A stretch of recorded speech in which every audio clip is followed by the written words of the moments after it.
Assalamu alaikum students.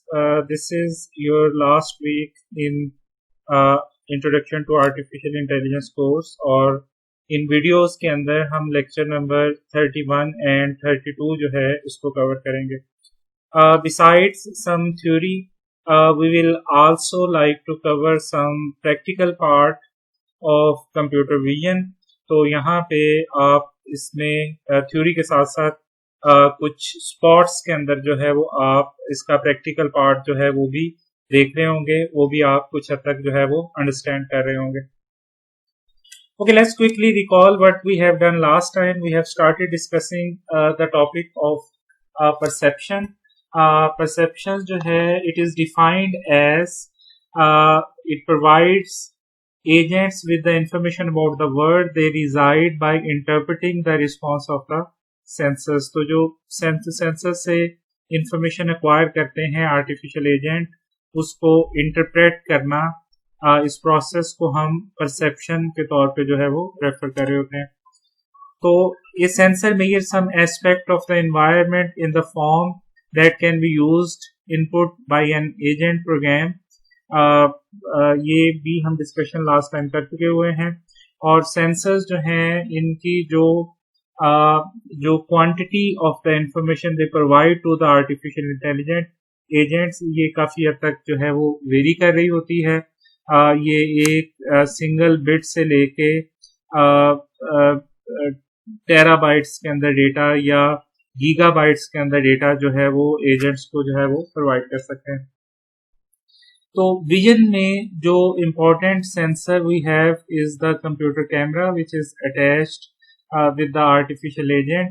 और इसमें सबसे पहले इमेज फॉर्मेशन होती है, इमेज प्लॉट किस तरीके से होता है बाय द कैमरा, और फिर उसको रियलिस्टिक बनाने के लिए उसमें लाइटिंग एंड शेडिंग इफेक्ट्स जो हैं और कलरिंग इफेक्ट्स जो हैं इनको किस तरीके से इनकॉर्पोरेट किया जाता है. This is what we have discussed in the last week. जरा क्विकली इसको देख लें. इमेज फॉर्मेशन के लिए पिन होल कैमरा का कॉन्सेप्ट अभी तक उसी तरीके से यूज हो रहा है, अप्लाई हो रहा है. यहाँ पे हमारे पास एक इमेज प्लेन होता है जिसमें इमेज के पॉइंट्स को हम ट्रांसफर कर देते हैं ऑन द इमेज प्लेन. और इमेज प्लेन चूंकि 2 डायमेंशनल होता है, तो इस इमेज को which is basically is a 3 dimensional, तो उसको ट्रांसफर करना ऑन ए 2 डायमेंशनल प्लेन, इस प्रोसेस को हम प्रोजेक्शन कहते हैं. 2 तरीके से हम प्रोजेक्शन कर सकते हैं. एक जिसको हम पर्सपेक्टिव प्रोजेक्शन कहते हैं जो रियलिस्टिक होती है, और दूसरी जिसको हम पैरेलल प्रोजेक्शन कहते हैं जिसमें actual geometry of the object is maintained. तो ज्यादातर जो हमें वीडियोस नजर आ रही होती हैं या कैमरा इमेजेस नजर आ रहे होते हैं उनमें पर्सपेक्टिव प्रोजेक्शन हो रही होती है, और इसके लिए ये फॉर्मूला जो है वो यूज होता है. किसी भी पॉइंट एक्स एंड वाई जो है उसको प्लेन के ऊपर जो है वो ट्रांसफर करने के लिए हम उसके कोऑर्डिनेट्स जो हैं उनको इस फॉर्मूले से जो है वो कैलकुलेट कर रहे होते हैं. We also have to incorporate the lightning and shading effects. Shadow effects भी हमें कुछ हद तक जो है वो इमेजेस के अंदर डालने पड़ते हैं टू मेक देम रियलिस्टिक. तो उसके लिए भी हम डिफरेंट जो इफेक्ट्स हैं इसको पिक्चर्स के अंदर जो है वो डाल रहे होते हैं. ये जो सरफेस है इसके ऊपर काफी हद तक डिपेंड कर रहा होता है कि लाइट जो है वो कितनी रिफ्लेक्ट हो रही है from the objects inside the image, किस तरीके से वो रिफ्लेक्ट हो रही है. तो 2 तरीके से नॉर्मली ये रिफ्लेक्ट हो रही होती है. एक जिसको हम डिफ्यूज रिफ्लेक्शन कहते हैं, जो ज्यादातर सर्फेसेस हमारे पास डिफ्यूज रिफ्लेक्शन ही होती हैं, और दूसरी जिसको हम स्पेकुलर रिफ्लेक्शन कहते हैं जो ट्रांसपेरेंट होती है, जैसे मिरर्स हैं. और ज्यादातर जो ऑब्जेक्ट्स हैं इनमें स्पेकुलरिटीज होती हैं, मतलब उनका कुछ पोर्शन ज्यादा शाइनी होता है और कुछ पोर्शन जो है वो इतना ज्यादा शाइनी नहीं होता. जहाँ पे लाइट जो है वो ज्यादा डायरेक्टली कवर कर रही होती है वहां पे हमारे पास स्पेकुलरिटीज बन रही होती हैं, और जहाँ पे वो डायरेक्टली ड्रॉप नहीं हो रही होती वहां पे हमें इमेज सर्फेस जो है वो इतनी ज्यादा शाइनी जो है वो नहीं लग रही होती. कलर्स जो है इनकी इंफॉर्मेशन को हम सेव करते हैं RGB फॉर्मेट के अंदर. RGB को यूज करके हम हर तरह का कलर जो है उसकी इंफॉर्मेशन जो है उसको सेव कर सकते हैं। इसकी इंटेंसिटी को लेके red green and blue colours की इंटेंसिटी को लेके we can make any type of the colour. This is the basic fundamental theory of the colour कि यहाँ पे almost every colour is actually formed by using different combinations of red color, green color and the blue color। और इसी information को हम pixels के साथ जो है वो सेव कर लेते हैं, पिक्सेल्स के साथ इसको हम रिस्टोर कर लेते हैं, स्टोर कर लेते हैं, और उसी की बेसिस के ऊपर हम कलरिंग इफेक्ट्स जो हैं वो इमेजेस के ऊपर जो है वो यूज कर रहे होते हैं या उनको ड्रॉ कर रहे होते हैं। ओके जी, तो ये तो कुछ बेसिक फॉर्मेशन की टेक्निक थी which we have covered last time. फिर हमने ये देखा कि जो इमेज रिकग्निशन है या इमेज डिटेक्शन है उसमें कुछ हमें अर्ली इमेज प्रोसेसिंग भी करनी पड़ती है। आप इसको नॉइज रिडक्शन कह सकते हैं। ऐसी इंफॉर्मेशन को किसी तरीके से डिस्कार्ड करना जो कि अंडरस्टैंडिंग के लिए, प्रोसेस के लिए ज़्यादा यूजफुल नहीं है। तो इसके लिए हमें कुछ अर्ली इमेज प्रोसेसिंग ऑपरेशंस जो है वो परफॉर्म करने पड़ते हैं। तो out of these 3 operations are quite famous, जिसमें एज डिटेक्शन है। स्केच कर देते हैं हम इमेज को, डिफरेंट तरह की एजेस को यूज करके उसको स्केच कर रहे होते हैं। टेक्सचर एनालिसिस कर रहे होते हैं जो कि मल्टी पिक्सल एनालिसिस होता है, जहाँ पे एक ही तरह का टेक्सचर जो है वो अवेलेबल होता है on a group of pixels. तो उसको हम आइडेंटिफाई कर रहे होते हैं, उस रीजन को आइडेंटिफाई करने की कोशिश कर रहे होते हैं। और कॉन्टिन्यूस इमेजेस जो हैं उनको प्रोसेस करने के लिए, परफॉर्म करने के लिए we need to use some techniques. उसके लिए भी हम कुछ अर्ली इमेज प्रोसेसिंग ऑपरेशन जो है वो कर सकते हैं।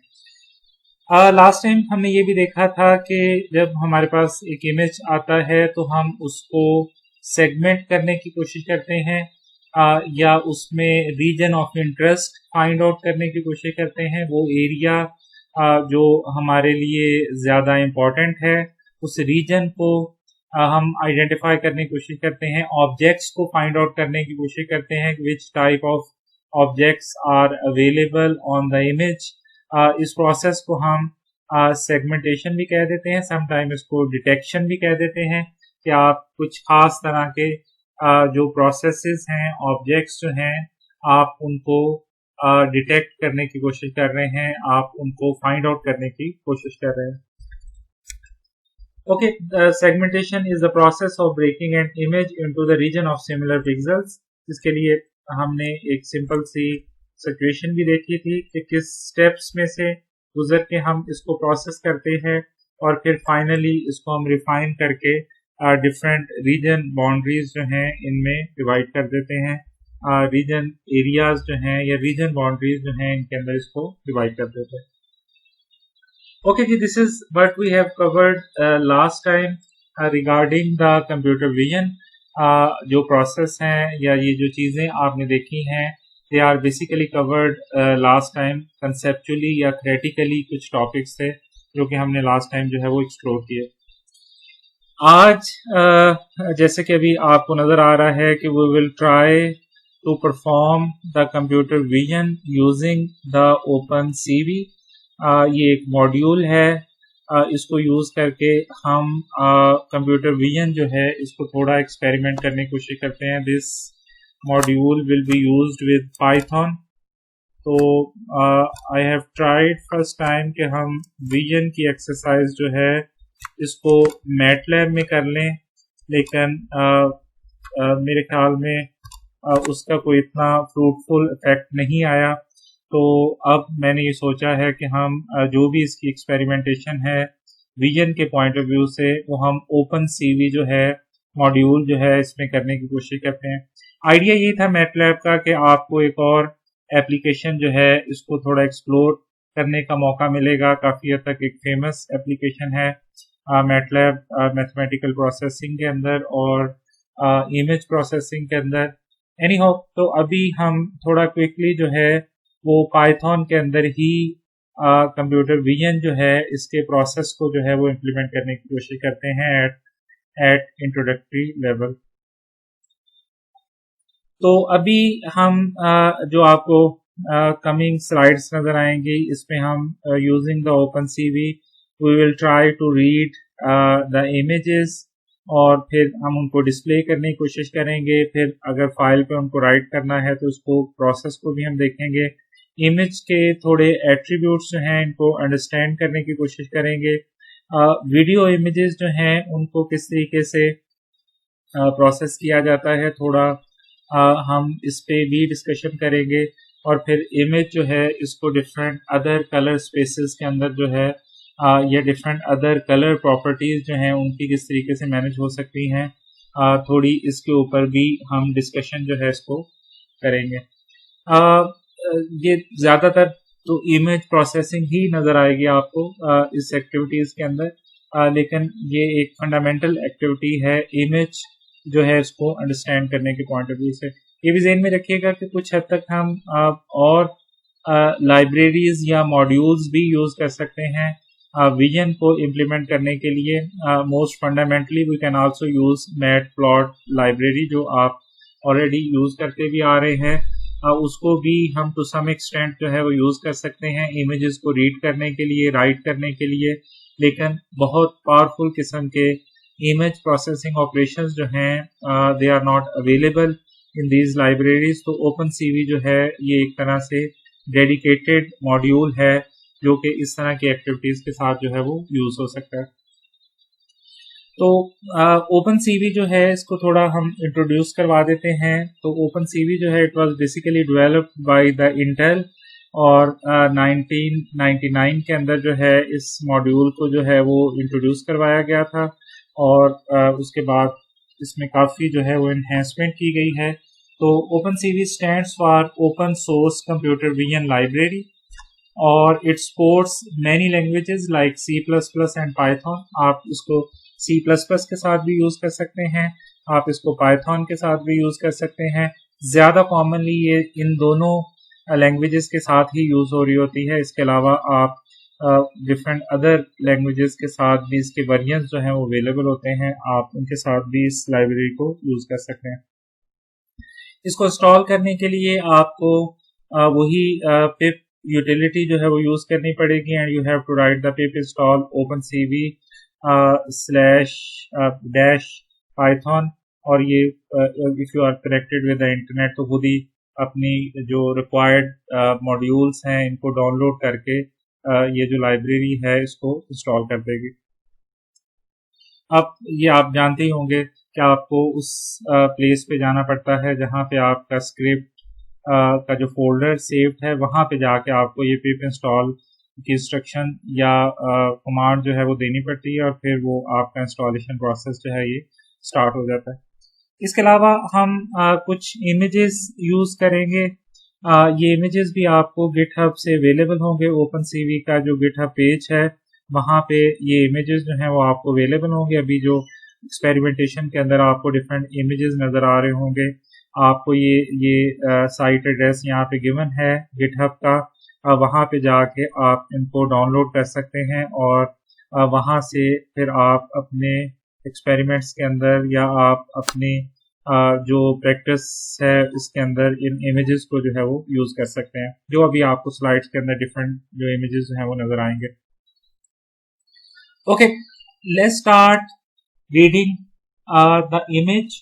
और इमेज जो है इसको रीड करने के लिए we have IMRead function available in OpenCV और इसको आपको फाइल का एड्रेस देना पड़ता है और मोड बताना पड़ता है कि आप उसको किस मोड में ओपन करना चाह रहे हैं, कलर मोड में, ग्रे स्केल मोड में या ट्रांसपेरेंट अल्फा मोड के अंदर जो है वो आप इसको ओपन करना चाह रहे हैं। सेकंड आर्गुमेंट में आप ये फ्लैग्स जो हैं इनको यूज़ कर सकते हैं और ये कलर जो है ये डिफ़ॉल्ट फ्लैग भी है और आप इसके अलावा ग्रे स्केल फ्लैग यूज़ कर सकते हैं। आप अनचेंज्ड फ्लैग यूज़ कर सकते हैं, मतलब उसी मोड में रहे, अनचेंज्ड मोड में रहे, जो मोड जिसमें ऑलरेडी फिगर है उसी मोड के अंदर जो है ये अवेलेबल रहे, ये भी आप यहाँ पे एडजस्ट कर सकते हैं।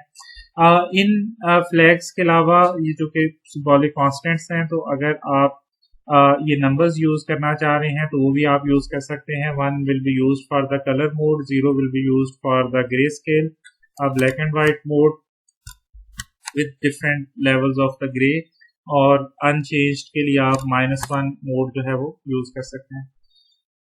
This is how we actually read an image by calling the IMRead function. और अगर आप ग्रे स्केल में रीड करना चाह रहे हैं तो आप एड्रेस दें, अगर वो उसी फोल्डर में है तो आप डायरेक्टली उस इमेज का नाम दे सकते हैं, और अगर आप उसको फोर्स करना चाह रहे हैं कि it should be open in the grey scale तो आप 0 पास करके IMRead के अंदर ही आप उसको ग्रे स्केल में जो है वो रीड कर सकते हैं। आपके पास एक कलर फंक्शन भी अवेलेबल होता है, CVT कलर फंक्शन। आप उसमें भी अगर किसी कलर इमेज को ग्रे स्केल में कन्वर्ट करना चाह रहे हैं तो आप वहां पे भी ये कन्वर्जन जो है इसको परफॉर्म कर सकते हैं। तो जो भी इमेज आप रीड करेंगे it will be transferred in this variable IMG variable, जो आपको यहाँ पे नजर आ रहा है, ये इसके अंदर ट्रांसफर हो जाएगा और फिर आप इसके ऊपर डिफरेंट प्रोसेसिंग जो है वो कर सकते हैं। Let's consider an example here. OpenCV को यूज करने के लिए once you have installed it तो आपको इसे इंपोर्ट करना पड़ता है। इंपोर्ट के लिए आप इंपोर्ट CV2 लिखते हैं, क्लास इसकी CV2 क्लास जो है इसको यहाँ पे यूज कर रहे होते हैं। उसके बाद आपने CV2 डॉट IMRead जो है फंक्शन के साथ आपने एक इमेज आपको यहाँ पे नजर आ रहा है, ये उसी गिटहब सैंपल इमेजेस में से लिया गया है, जिसका एड्रेस जो है वो मैंने आपको प्रीवियस स्लाइड के अंदर दिखाया था। तो आपने इस इमेज को रीड किया और इस इमेज की सारी इंफॉर्मेशन को आपने ट्रांसफर कर दिया इस वेरिएबल के अंदर, IMG वेरिएबल के अंदर। तो अब हम जरा देख लेते हैं कुछ IMG की प्रॉपर्टीज। आप ये भी नोटिस कर सकते हैं कि हमने ग्रे स्केल रीडिंग की है इस इमेज की, ये भी आप नोटिस कर सकते हैं। तो 0 हमने सेकंड आर्गुमेंट में पास किया हुआ है, इट मीन्स कि this image is going to be read in grey scale. और उसके बाद आपने कुछ इसकी प्रॉपर्टीज इमेज की डिस्प्ले की हैं। सबसे पहले आपने इसकी डायमेंशन डिस्प्ले की है इमेज डॉट शेप के साथ, और फिर आपने इसका साइज दिया है इमेज का। Here you have given the size of the image, और लास्ट के अंदर आपने इस इमेज जो है इसको डिस्प्ले करने की कोशिश की है कि इसके अंदर एक्चुअली क्या स्टोर्ड है। यहाँ पे आपने इसको डिस्प्ले करने की कोशिश की है। और उसके बाद जरा देखिएगा कि आपने इमेज को डिस्प्ले करने के लिए IMShow का फंक्शन जो है वो कॉल किया है। तो अगर आप इमेज को इमेज की फॉर्म में रीड करना चाह रहे हैं तो आप IMRead का फंक्शन यूज करते हैं, और फिर दोबारा अगर उसको आपने इमेज की फॉर्म में ही डिस्प्ले करना है तो उसके लिए आपके पास IMShow का फंक्शन जो है वो अवेलेबल होता है। इसी नाम के साथ आपके पास मैटप्लॉट लाइब्रेरी के अंदर भी अवेलेबल होते हैं ये सेम फंक्शन जो है। अभी हम इसको OpenCV की लाइब्रेरी या मॉड्यूल जो है इससे यूज कर रहे हैं। तो इसके 2 आर्गुमेंट्स हैं IMShow के, जरा देखिएगा। पहला आर्गुमेंट जो है ये इमेज का नेम होता है, तो वो जो इमेज की विंडो आपके सामने आएगी उसमें इस फर्स्ट आर्गुमेंट में जो भी आप लिखेंगे इन्वर्टेड कॉमास के अंदर या सिंगल कोट्स के अंदर, वो आपको उस विंडो के नेम के तौर पे शो होगा। और उसके बाद आपने एरे ऑफ इमेज जो है इसको पास कर दिया, यहाँ पे इमेज एरे जो है इसको आपने यहाँ पे पास कर दिया। Now let's observe the output of this code। जरा वन बाय वन इसको देखते हैं। सबसे पहले जो आउटपुट आपको नजर आएगी वो ये वाली होगी। सबसे पहले फर्स्ट आउटपुट जो है इस पे गौर करिएगा। यहाँ पे आपको लिखा नजर आ रहा है 480 रोज एंड 640 कॉलम्स। तो इसका मतलब ये है कि रेजोल्यूशन ऑफ द इमेज जो है वो 480 बाय 640 है, मतलब 480 रोज ऑफ पिक्सल्स है एंड 640 कॉलम्स ऑफ पिक्सल जो है वो आपके पास अवेलेबल है। तो ये आपके पास एक 2 डायमेंशनल मैट्रिक्स जो है वो बन रहा है, जिसमें 480 रोज हैं और 640 इसके अंदर कॉलम्स हैं। साइज में अगर आप देखें तो आपके पास ऑलमोस्ट 307,000 आ रहा है। मतलब अगर आप 640 एंड 480 को मल्टीप्लाई करते हैं तो ये रिजल्ट आपके पास आ जाएगा जो अभी आपको नजर आ रहा है।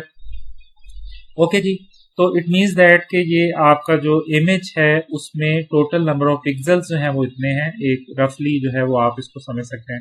उसके बाद जब आपने इस इमेज को प्रिंट किया तो वो जो मैट्रिक्स था वो अब प्रिंट हो रहा है। जो आपका 2 डायमेंशनल मैट्रिक्स है वो यहाँ पे प्रिंट हो रहा है और इसमें आपको वैल्यूज जो है वो नजर आ रही हैं। ओके, आप देख रहे हैं कि आपको यहाँ पे वैल्यूज जो है वो नजर आ रही हैं। तो एक रो है और जाहिर है तो यहाँ पे एक रो है, तो इसका मतलब है कि ये टोटल आपके पास 640 वैल्यूज होंगे और हर एक वैल्यू जो है वो उस ग्रिड के ऊपर जो पिक्सल है उसकी इंटेंसिटी लेवल जो है इसको शो कर रही है, उसकी इंटेंसिटी वैल्यू जो है उसको यहाँ पे रिप्रेजेंट कर रही है, उसको यहाँ पे शो कर रही है। इसी तरीके से आपके पास 480 रोज होंगी और टोटल ये आपके पास पूरा जो मैट्रिक्स है वो यहाँ पे डिस्प्ले हो गया। तो एक तरह से आपको यहाँ पे ये आइडिया हो रहा है कि जो इमेज की इंफॉर्मेशन है ये एक्चुअली किस फॉर्मेट के अंदर जो है वो सेव्ड होती है या किस फॉर्मेट के अंदर जो है वो स्टोर्ड होती है। तो ये मैट्रिक्स जो है ये एक्चुअली ये रिफ्लेक्ट कर रहा है कि इमेज की इंफॉर्मेशन जो है वो किस फॉर्मेट के अंदर जो है वो स्टोर्ड है। अब जो आपका last I am show function था, नाउ इट विल इफेक्ट और आपको इमेज जो है वो यहाँ पे नजर आ जाएगा। और अब आप गौर कर सकते हैं कि इमेज जो है वो यहाँ पे आपको नजर आ रहा है, लेकिन ये इमेज जो है ये ग्रे स्केल में है, मतलब ब्लैक एंड व्हाइट फॉर्मेट के अंदर है। आपको कलर इमेज जो है वो कलर फॉर्म के अंदर नजर नहीं आ रहा, बल्कि ये आपको ब्लैक एंड व्हाइट फॉर्मेट जो है इसके अंदर नजर आ रहा है। उसकी रीजन भी आप समझते हैं क्योंकि हमने इन्फोर्स किया है आई एम रीड को कि वो हमारा जो इमेज है इसको ब्लैक एंड व्हाइट या ग्रे स्केल के अंदर जो है वो कन्वर्ट करे या ट्रांसफर करे या रीड करे हमारे मैट्रिक्स के अंदर। ओके, लेट्स मूव फॉरवर्ड और इसी सेम इमेज को अब हम रीड करते हैं कलर फॉर्मेट के अंदर, अवेलेबल कलर फॉर्मेट के अंदर। This is not the colour format which in which this image is actually stored.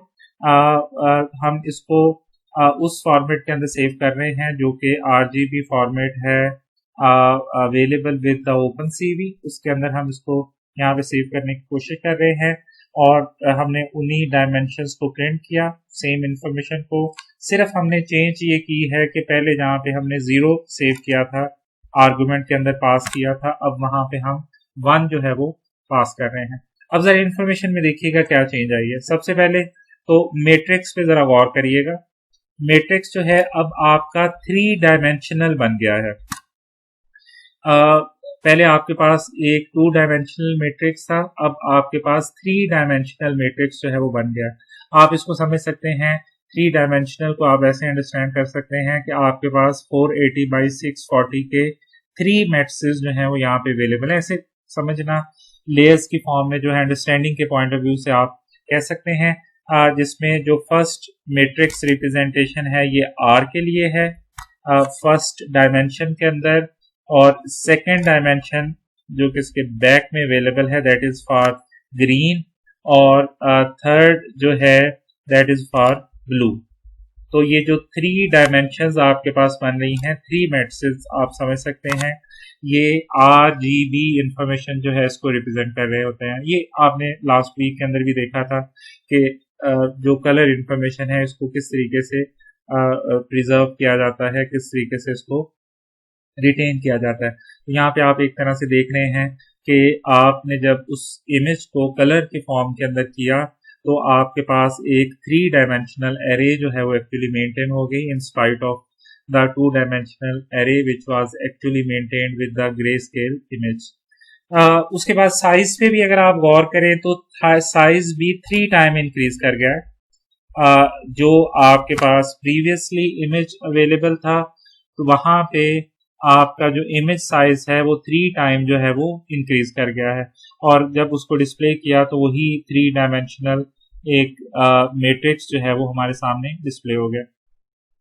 तो यहाँ पे अब एक चीज अंडरस्टैंड करने वाली है। नॉर्मली जब भी हम इमेज प्रोसेसिंग कर रहे होते हैं, इमेज अंडरस्टैंडिंग कर रहे होते हैं या इस तरह की एक्टिविटीज परफॉर्म कर रहे होते हैं, तो we prefer to work in the grey scale उसकी रीज़न ये होती है कि अंडरस्टैंडिंग और प्रोसेसिंग के लिए जब हम ग्रे स्केल में वर्क करते हैं तो नेचुरली इंफॉर्मेशन बहुत ज़्यादा रिड्यूस कर जाती है। तो विजुअली तो इंफॉर्मेशन का कलर होना अट्रैक्टिव होने के लिए उसके लिए ज़रूरी होता है the colours and the shading effects and the lightning effects should be displayed. लेकिन जब आपने उसका एनालिसिस करना है तो जब आप उसको ग्रे स्केल में ले आएंगे तो एक तरीके से आपने बहुत सारी इंफॉर्मेशन नॉइज जो है उसको रिड्यूस कर देते हैं। इस पॉइंट ऑफ व्यू से आपको some time grey scale images के अंदर वर्किंग जो है इसका बेनिफिट भी होता है। लेकिन इसकी एक और साइड ऑफ स्टोरी भी है। बहुत सारे एनालिसिस होते हैं जो कलर बेस्ड होते हैं। तो कलर्स जो हैं वो it's not entirely the noise which we have in the image, लेकिन कलर जो हैं वो रीजन्स को आइडेंटिफाई करने में, बाउंड्रीज को आइडेंटिफाई करने में और बहुत सारी इस तरह की इंफॉर्मेशन को आइडेंटिफाई करने में भी काफी हद तक हमारे हेल्पफुल होते हैं। तो हम ये नहीं कह सकते कि हर तरह का एनालिसिस जो है वो ग्रे स्केल इमेजेस के साथ परफॉर्म किया जा सकता है, लेकिन बहुत सारी एक्टिविटीज जो हैं इसमें हम ग्रे स्केल इमेजेस के साथ जो है वो अपना प्रोसेस जो है उसको काफी हद तक परफॉर्म कर सकते हैं। ओके जी, तो ये कुछ हद तक आपको स्टोरेज डिफरेंस जो है वो यहाँ पे नजर आ रहा है जब आप ग्रे स्केल में वर्क कर रहे होते हैं या जब आप वर्क कर रहे होते हैं कलर्ड इमेज जो है इसके अंदर आप वर्किंग कर रहे होते हैं। अब अगर आप इमेज को देखें तो अब आपको काफी हद तक इमेज जो है ये अपने एक्चुअल कलर स्कीम्स के साथ और एक्चुअल कलर कॉम्बिनेशंस के साथ जो है वो नजर आ रहा है। इट्स नॉट दैट ब्राइट, लेकिन वो इमेज की क्वालिटी के पॉइंट ऑफ व्यू से आप इसको समझ सकते हैं कि उतना ज्यादा पावरफुल नहीं है, लेकिन स्टिल इमेजेस जो हैं इसके कलर जो है वो काफी हद तक जो है वो हमें डिफरेंशिएबल हद तक जो है वो विजुअली डिफरेंशिएबल हद तक जो है वो हमें नजर आ रहे हैं। ओके, अभी तक हमने ये देखा है कि by using the OpenCV how we can read the images and how we can write the images and what kind of information about the pixels are actually stored inside the image arrays या image matrices। Okay जी, आगे move करते हैं और अभी तो हम बात कर रहे थे एक इमेज के बारे में। सम टाइम इमेजेस जो हैं वो हमारे पास एक स्ट्रीम ऑफ इमेजेस के फॉर्म में होती है या स्ट्रीम ऑफ फ्रेम्स की फॉर्म में होते हैं। तो वहां पे हमने उनको किस तरीके से मैनेज करना है, किस तरीके से डील करना है, अब हम इस पॉइंट ऑफ व्यू से भी थोड़ी डिस्कशन जो करते हैं। OpenCV जो है ये इस पॉइंट ऑफ व्यू से काफी फेमस है। ये काफी हद तक हार्डवेयर के साथ भी अटैच हो जाती है एज ए मॉड्यूल और रोबोट्स के साथ, और इस तरह की अंडरस्टैंडिंग के लिए विजन कैपेबिलिटीज के लिए भी ये काफी हद तक जो है वो यूज हो रही होती है लाइव स्ट्रीम को रीडिंग करने के लिए या लाइव कैमरा वीडियोस जो हैं इनकी रीडिंग के लिए। ओके, इसके लिए हम CV को इंपोर्ट कर लेते हैं। इसमें हमारे पास फंक्शन अवेलेबल होता है वीडियो कैप्चर का। ये आप अगर जिस डिवाइस को यूज कर रहे हैं उसके अंदर जो डिफॉल्ट कैमरा है उसको हम 0 के साथ जो है वो कॉल कर रहे होते हैं और ये वीडियो कैप्चरिंग जो है इसको परफॉर्म करके रिटर्न कर देता है उसके डेटे को उस वेरिएबल के अंदर या एरे के अंदर जो कि आपने इसके लिए डिफाइन की हुई है। नॉर्मली ये डिफॉल्ट कैमरास के लिए 0 आर्गुमेंट के साथ वर्क करता है। कुछ कंप्यूटर्स के अंदर ये -1 आर्गुमेंट के साथ भी वर्क कर रहा होता है, इसलिए आप अगर 0 के साथ आपका वेब कैम जो है इनिशिएट नहीं हो रहा, चल नहीं रहा, तो आप -1 के साथ भी इसको ट्राई कर सकते हैं। ओके, तो it tries to enlist the cameras with these numbers 0 starting from the 0, और अगर मल्टीपल अदर कैमरास भी आपके सिस्टम के साथ जो है वो अटैच्ड हैं तो आप उनको भी 1 2 3 के साथ जो है वो लेबल करके एक ही दफा अपने प्रोग्राम के अंदर इनपुट फ्रॉम मल्टीपल कैमरास जो हैं इसको डील कर सकते हैं, हैंडल कर सकते हैं। ओके, अगर आप लाइव स्ट्रीमिंग नहीं लेना चाह रहे, live video capturing inside your program नहीं करना चाह रहे, तो आपके पास अगर कोई वीडियो अवेलेबल है तो आप उसका एड्रेस यहाँ पे प्रोवाइड कर सकते हैं। इसी सेम वीडियो कैप्चर के साथ जो आपके प्रोसेस जो है इसको वीडियो जो है उसको भी प्रोसेसिंग जो है इसको परफॉर्म कर सकता है। उसके बाद आप एक लूप यूज करें और लूप यूज करने के बाद आप रीड का फंक्शन आपके पास अवेलेबल होता है। आप ये कैप डॉट रीड का फंक्शन जो है इसको कॉल कर सकते हैं। रीड का फंक्शन जो है ये आपकी वीडियो को पिक्चर्स के अंदर डिवाइड कर देता है या फ्रेम्स के अंदर जो है वो डिवाइड कर देता है और कॉन्टिन्यूसली रिपीटेडली आपको ये फ्रेम्स जो है वो प्रोवाइड करता रहता है। तो ये सिंपली आपकी वीडियो जो है इसको रीड करता है, इसको पिक्चर्स के अंदर डिवाइड करता है और ये आपको दो आर्गुमेंट्स जो है वो प्रोवाइड कर रहा होता है। एक फ्रेम का आर्गुमेंट होता है और दूसरा आर्गुमेंट जो है वो आपके अगर फर्दर फ्रेम्स अवेलेबल हैं तो ये ट्रू रिटर्न करता रहता है, RET जो यहाँ पे मेंशन है, और अदरवाइज अगर फ्रेम्स जो है वो आपके पास अवेलेबल नहीं है तो ये आपको फॉल्स जो है वो रिटर्न कर देता है। ओके, तो आप इस तरीके से जो है वो इसको फ्रेम्स के अंदर जो है वो अपनी वीडियो या कैमरे की जो इनपुट है इसको आप डिवाइड कर सकते हैं। जब ये फ्रेम के अंदर डिवाइड हो गई है तो आप यहाँ पे उन फ्रेम्स के लिए अगर कोई प्रोसेस करना चाह रहे हैं तो उसकी कोडिंग आप यहाँ पे डिफाइन कर सकते हैं। अदरवाइज अगर आप उस फ्रेम को डिस्प्ले करना चाह रहे हैं, मतलब वो जो वीडियो कैप्चरिंग हो रही है उसको आप अगर सिंपली डिस्प्ले करना चाह रहे हैं तो आप IM-show जो पहले भी आप देख चुके हुए हैं इसको यूज करके आप फ्रेम जो है इसको डिस्प्ले कर सकते हैं।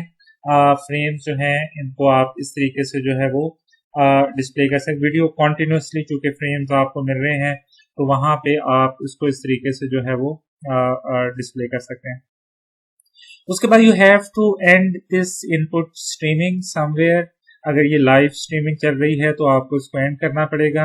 एंडिंग के लिए आपको यहाँ पे कोड नजर आ रहा है जो कि हम यूज कर रहे हैं बाय यूजिंग द वेट की के फंक्शन को कॉल करके। वेट की का फंक्शन जो है उसको हम यहाँ पे कॉल करेंगे।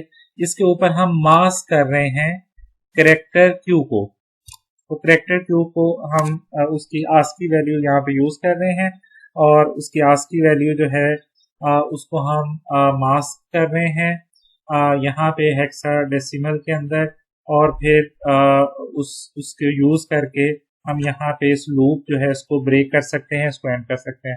तो आइडिया ये है यहाँ पे कि आप जब इस कोड को एग्जीक्यूट करेंगे तो आपकी लाइव स्ट्रीमिंग जो है वो कॉन्टिन्यूसली होती रहेगी और आपका जो वीडियो है उसको फ्रेम्स के अंदर डिवाइड कर दिया जाएगा और 1 बाय 1 फ्रेम्स जो है इनको IM-show को यूज करके जो है वो आपका सिस्टम जो है वो डिस्प्ले करता रहेगा। जब आप Q का बटन जो है वो प्रेस करेंगे तो आपकी स्ट्रीमिंग जो है वो फर्दर प्रोसेस होना जो है वो एंड हो जाएगी, मतलब फर्दर प्रोसेस नहीं होगी और आप जो है आपकी वीडियो जो है वो आप फर्दर आपको जो है वो नजर नहीं आएगी। उसके बाद आप कैप डॉट रिलीज को कॉल कर सकते हैं and CV two destroy all windows resources जो आपने कैप्चर किए हुए हैं जस्ट लाइक द कैमरा, आप उसको रिलीज कर सकते हैं और विंडोज वगैरह जो आपकी ओपन है आप उनको यहाँ पे डिस्ट्रॉय कर सकते हैं। ओके जी, आगे हम मूव करते हैं। ये कुछ और एक्टिविटीज को यूज करके ये सेम प्रोसेस भी आप कर सकते हैं। अगेन यहाँ पे जरा देखिएगा, मैंने उसी सैंपल वीडियो में से एक वीडियो ली है VTest के नाम की और इसको ओपन किया है। अब यहाँ पे देखिएगा जरा, कैप का एक इज ओपन का फंक्शन हमने यहाँ पे कॉल किया है। ये ट्रू होता है अगर आपकी वीडियो रीड हो गई है फ्रॉम द कैमरा और फ्रॉम द फाइल, तो ये आपको ट्रू रिटर्न कर देता है। ये चेक है एक तरीके से, और इसी को आप लूप के साथ यूज कर सकते हैं। जब ये वीडियो रीडिंग खत्म हो जाती है या आपके पास फर्दर फ्रेम्स नहीं है वीडियो के अंदर, तो उन सिचुएशन के अंदर जो है ये आपको फॉल्स रिटर्न करता है, जहाँ पे आपका ये लूप जो है ये फॉल्स हो जाएगा। उसके बाद आपने उसी तरीके से इसको रीड किया और यहाँ पे जरा देखिएगा कुछ हम गेट कर रहे हैं कुछ एट्रीब्यूट्स, जैसे हमने यहाँ पे CV2.cap फ्रेम विड्थ जो है इसको एट्रीब्यूट को गेट किया है और इसी तरीके से हमने हाइट के एट्रीब्यूट जो है इसको गेट किया है और उनको प्रिंट करवा दिया ताकि हमें आइडिया हो जाए कि जो वीडियो फ्रेम्स हमें रिटर्न हो रहे हैं उनकी रेजोल्यूशन क्या है, उनमें कितनी कॉलम्स हैं और उनमें कितनी रोज हैं, ये इंफॉर्मेशन जो है वो हम यहाँ पे डिस्प्ले करवा रहे हैं। विड्थ मीन कॉलम्स कितने हैं और हाइट मीन्स के उसमें रोज कितनी है, इस इंफॉर्मेशन को डिस्प्ले करवा रहे हैं और उसको फिर डिस्प्ले करवा रहे हैं फ्रेम को। यहाँ पे आप एक और काम भी कर सकते हैं, आपके पास यहाँ पे इमेज को, फ्रेम को ग्रे स्केल में कन्वर्ट करने का फंक्शन भी अवेलेबल होता है CV2 कलर के नाम से। होपफुली नेक्स्ट वीडियो के अंदर मैं आपको दिखा दूंगा। तो वहां पे आप ये भी कर सकते हैं, just to load the data जो आपके पास ये लाइव स्ट्रीमिंग का आ रहा है, आप उसको कन्वर्ट कर सकते हैं ग्रे स्केल इमेज के अंदर, ताकि आप काफी हद तक जो है वो आपकी इंफॉर्मेशन नॉइज जो है वो काफी हद तक जो है वो रिड्यूस हो जाए। ओके, तो ये कुछ हमने प्रोसेस यहाँ पे डिफरेंट तरीके से किया। काम एक्चुअली यहाँ पे वही होगा, एक्सेप्ट दैट कि ये वीडियो रीड हो रही है। आप कैमरा भी रीड कर सकते हैं, सिंपली यहाँ पे 0 मेंशन करके। मल्टीपल कैमरास भी रीड कर सकते हैं, इसको 1 2 3 करके, अगर 2-3 कैमरास जो है वो आपके रीड हैं तो आप उसको भी जो है वो प्रोसेस कर सकते हैं। I would like to show the output of this code. यहाँ पे अब आपको इसकी आउटपुट जो है वो नजर आ रही है। यहाँ पे डिफरेंट जो है वो वीडियो जो है इसका एक फ्रेम जो है वो आपको यहाँ पे नजर आ रहा है, टेकन द स्क्रीनशॉट। ओके, आपके लिए यहाँ पे एक अटेंडेंस क्वेश्चन भी है। आपने ये बताना है कि ये जो इमेज आपको नजर आ रहा है इसके फ्रेम की रेजोल्यूशन क्या है। ओके, इसकी रेजोल्यूशन आपने बतानी है number of rows and number of columns की फॉर्म में, इसकी रेजोल्यूशन क्या है। ओके जी, that's all we have in this video. ये सिंपल सी इमेज प्रोसेसिंग थी।